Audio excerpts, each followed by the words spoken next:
कोतवाली क्षेत्र में जो घटना घटित हुई थी उसमें कल तक पुलिस के द्वारा 73 अभियुक्तों को गिरफ्तार करके जेल भेजा गया था। आज टोटल 8 अभियुक्तों को पुलिस के द्वारा गिरफ्तार किया गया है, जिसमें 2 अभियुक्त पुलिस मुठभेड़ के दौरान थाना सीबीगंज की टीम के द्वारा गिरफ्तार किए गए हैं। इसके अलावा 6 अन्य अभियुक्त हैं, इसमें थाना कोतवाली के द्वारा डॉक्टर नफीस खान पुत्र अब्दुल वहीद और फरमान खां पुत्र नफीस खान, ये 2 अभियुक्त गिरफ्तार किए गए हैं। और थाना बारादरी पुलिस के द्वारा शान, मोहम्मद नदीम, रिजवान, अमान हुसैन और ताजिम, ये लोग गिरफ्तार किए गए हैं। इस प्रकार से टोटल हम लोगों के 8 अभियुक्त हैं जो आज की डेट में गिरफ्तार होकर जेल जा रहे हैं। टोटल पुलिस के द्वारा अब तक 81 अभियुक्त इसमें गिरफ्तार किए जा चुके हैं। हम लोगों की टीमें सीसीटीवी के माध्यम से, ICCC कंट्रोल रूम के जो फुटेजेज उपलब्ध हैं उसके माध्यम से, ड्रोन की जो फुटेजेज उपलब्ध हैं उसके माध्यम से लगातार इस आइडेंटिफिकेशन के लिए लगे हुए हैं कि कौन कौन ऐसे लोग थे जो भीड़ को उकसाने में और भीड़ को एग्रेसिव बनाने में शामिल थे। हम लोगों का मेन फोकस उन लोगों के ऊपर है जिन्होंने इस पूरे प्रोटेस्ट को ऑर्गेनाइज करने में और जो वहां पे भीड़ एकत्र हुई उसको एग्रेसिव बनाने में जिनकी अहम भूमिका थी, उसके संबंध में हम लोग इन्वेस्टिगेट कर रहे हैं।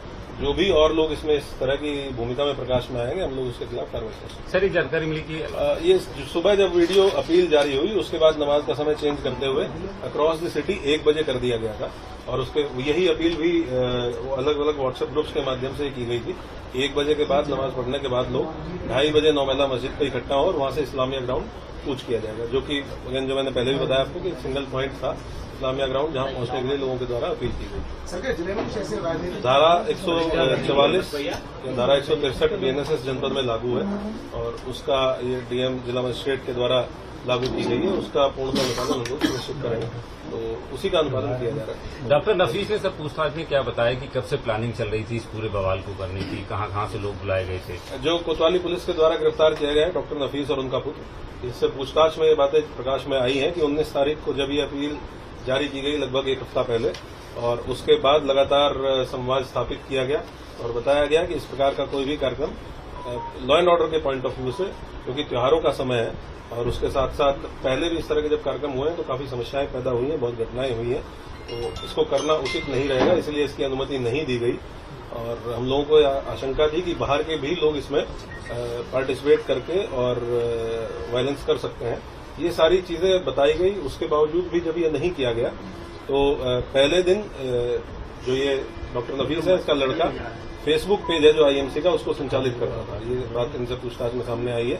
और उसी फेसबुक पेज पे वही अपील जिसको नदीम ने भी शेयर करने के बाद 2 घंटे बाद कहा था कि ये मेरे साइन नहीं है, उसी अपील को डॉक्टर नफीस के लड़के जो दूसरा अभियुक्त है आज जो पकड़ा गया है, जिसका नाम है फरहान, इसने IMC के ऑफिशियल जो फेसबुक पेज है उस पर पहले अपलोड किया और प्रशासन को गुमराह करने के लिए उसका स्क्रीनशॉट शेयर किया प्रशासन के साथ रात के समय, और फिर थोड़ी देर बाद ही उसको फेसबुक पेज से डिलीट कर दिया। सर, अभी तक जांच कहां तक पहुंची और कितना अभी वक्त लगेगा पूरे तस्वीरें भी साफ होने में? अभी तो समय लगेगा क्योंकि हम लोग अभी इन्वेस्टिगेशन कर रहे हैं और अरेस्टिंग इंश्योर कर रहे हैं।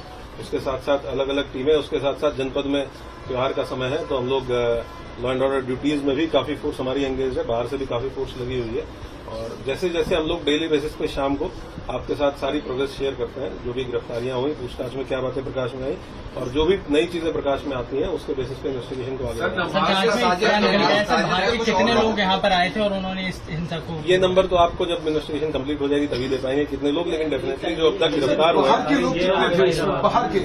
अभी तक हम लोगों ने जो आज भी 2 व्यक्ति पुलिस मुठभेड़ में पकड़े गए हैं वो जनपद शाहजहांपुर के रहने वाले थे, जिसमें पूछताछ में पता चला है कि नदीम खान जो जेल गया है, जो जनपद शाहजहांपुर का रहने वाला है, उसके द्वारा इनसे संपर्क स्थापित किया गया था।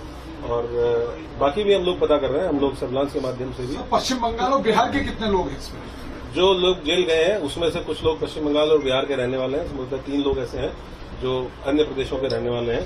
तो हम लोग ये अभी और इसको सर्विलांस के माध्यम से भी तस्दीक कर रहे हैं कि कौन कौन लोग थे। ये भी देखना इम्पोर्टेंट है कि जो लोग वहां के रहने वाले हैं वो यहाँ कितने समय से थे, तो हम लोग उस पर भी इन्वेस्टिगेशन कर रहे हैं कि क्या ये कुछ समय पहले आए थे या लंबे समय से यहाँ थे। जैसी चीजें क्लियर होंगी हम लोग से। साजिश करता कुछ और लोग क्या NS किए गए इनके अलावा? ये जो साजिश करता जो लोगों की नदीम है, इस तरीके कुछ और लोग भी चिन्हित किए गए हैं जो साजिश में शामिल है दंगा कराने की। हमारा मेन जो फोकस है वो इसी चीज पे है कि जो लोग इस प्रोटेस्ट को ऑर्गेनाइज कराने में और भीड़ को उकसाने में थे। तो डेफिनेटली जो लोग हमारे द्वारा गिरफ्तार किए गए उनकी पूछताछ में कुछ नाम आए हैं। उन नामों को हम during the course of investigation verify करेंगे, तस्दीक करेंगे और अगर कंफर्म होता है तो गिरफ्तारी हो सकती क्या एनएसए की कार्रवाई करें?